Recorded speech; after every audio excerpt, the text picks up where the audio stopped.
Hello, fellow parasites. My favorite author, the much-loved and much-missed American humanist, dear old departed Kurt Vonnegut, was a masterful practitioner of the poignant and ironic turn of phrase. His essay Cold Turkey decried our addiction to fossil fuels and mourned the parlous state of American politics during Bush Jr.'s time in office.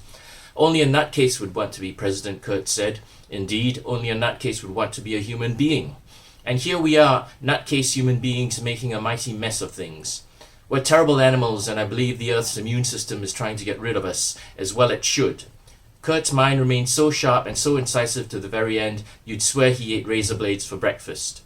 It is a really, really bad parasite that kills its host, if only because, in so doing, it kills itself. And so, long after we have wrecked the very ecosystem which sustains us, and we ourselves have turned into fossil fuel gloop to be used for combustion by the next industrial species, what will be the best thing that could be said about the human race? That we were a really bad parasite? Kurt said that the 51st state of America was the state of denial. Global warming is all a greeny conspiracy, don't you know, fabricated independently by thousands of poorly paid scientists all around the world in a diabolical plot. Much better to believe the views of a few oil, coal, and gas baron billionaires and their media cronies who only have our best interests at heart. So here I am, little old me, on my metaphorical soapbox at this Ecospeak gathering. Maybe we should call it Ecosqueak, because our tiny voices will hardly be heard, being drowned out by the deafening cacophony of the corporate media and their internet trolls. Loudest of all the loudmouths by proxy is Chris Mitchell, editor of the Australian newspaper and shameless promoter of global warming denialism as outlined in the quarterly essay by Robert Mann in September 2011. Now we are told that coal mining magnate Gina Rinehart, richest woman in the world and well-known bankroller of global warming denialists, has come to the financial rescue of Fairfax, our only remaining commercial counterpoint to the Murdoch press.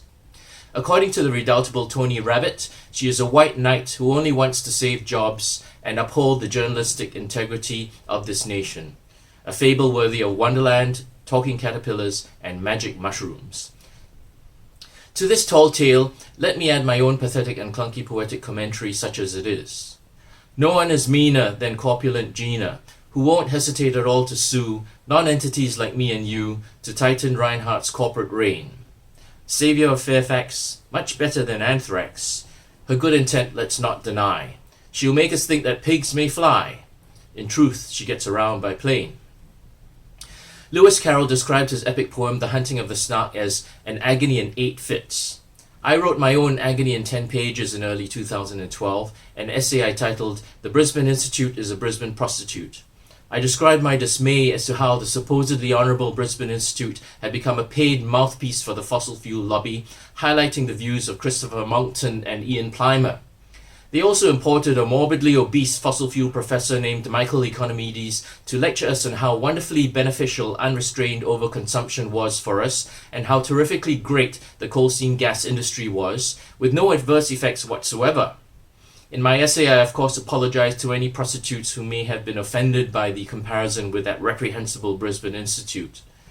Don't publicize your Brisbane prostitute essay, I was warned by certain individuals. I would be a damned fool to set myself up as a target for litigation, even if every single thing I wrote was true. Yet here I am again, making a damn fool of myself once more. I guess some people never learn. So what can I hope to have inscribed on my own gravestone when I myself have turned into fossil fuel gloop to be used for combustion by the next industrial species? Perhaps the best thing that could be said about me is this: he tried his best not to be a bad parasite.